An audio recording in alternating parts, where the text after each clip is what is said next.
This is a Teja News Television broadcast. Allagadda police sub డివిజన్లో అసాంఘిక కార్యకలాపాలపై కఠిన చర్యలు తీసుకుంటామని నూతన డీఎస్పీ శ్రీనివాసరావు స్పష్టం చేశారు. ఆదివారం ఆయన ఆళ్లగడ్డలో డీఎస్పీగా పదవి బాధ్యతలు స్వీకరించారు. ఈ సందర్భంగా ఆయన మాట్లాడుతూ నెల్లూరు స్పెషల్ బ్రాంచ్ డీఎస్పీగా పనిచేస్తూ ఉన్నతాధికారుల ఆదేశాల మేరకు ఇక్కడికి బదిలీ అయినట్లు తెలిపారు. సబ్ డివిజన్ పరిధిలో శాంతి భద్రతల పరిరక్షణకు సిబ్బంది సహకారంతో కృషి చేస్తామని పేర్కొన్నారు.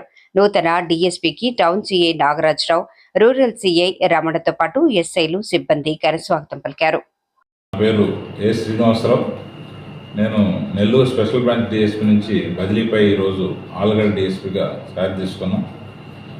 మన ఆళ్లగడ్డ సబ్ డివిజన్లో ప్రజలకు అందుబాటులో ఉంటూ శాంతి భద్రతలు సమస్య మీద దృష్టి పెట్టి